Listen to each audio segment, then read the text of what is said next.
यद्यपि अलग अलग विभागों की अलग अलग विपत्तियां हैं। जैसे एक विद्यार्थी है हमारा जी, वो किसी एग्जाम की तैयारी कर रहा है, तो 3-4 बार में फेल हो गया, घर से मतलब विपत्ति आ रही है, मानसिक विपत्ति आ रही है, परीक्षा में पास हो नहीं पा रहा।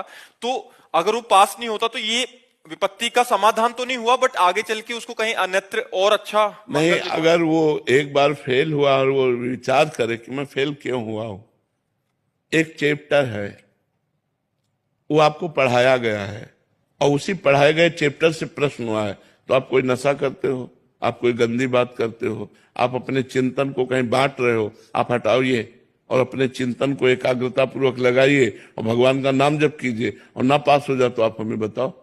भाई, अगर पढ़ाई में हम फेल होते हैं तो हमको ये समझना कि 10 क्लास में अगर हम पढ़ रहे हैं तो 11वें क्लास का प्रश्न नहीं आएगा, 10वीं क्लास का प्रश्न आएगा और टीचर उस विषय को हमको पढ़ाते हैं। तो उस समय हमारा दिमाग कहां गया, उस चैप्टर को हमने क्यों तैयार नहीं किया? इसका मतलब हमारा दिमाग बटा हुआ है मनोरंजन में, कहीं गर्लफ्रेंड बॉयफ्रेंड, कहीं व्यसन, कहीं ऐसी जगह बटा हुआ है जो हम अपने विषय से दूर होते चले जा रहे हैं पढ़ाई से। तो हमें चाहिए, इसीलिए हम कहते हैं कि ये बड़ी तपस्या का समय होता है। जो विद्याध्ययन समय है, विद्यार्थी का एक तपस्वी जीवन होता है। अगर वो अपनी एकाग्रता को नहीं समेट रहा है और वो इधर उधर फैला रहा मनोरंजन में, तो फेल तो हो ही जाएगा।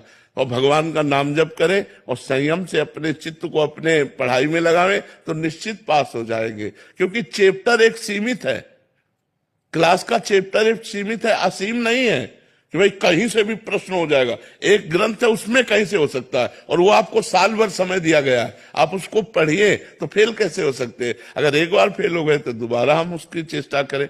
अगर हम 2 बार फेल हो रहे हैं तब तो बहुत शर्म की बात है कि हम 2 साल में एक चैप्टर को नहीं तैयार कर पा रहे हैं। तो उसमें हमारी कोई न कोई कमियां हैं, उन कमियों को दूर करना चाहिए।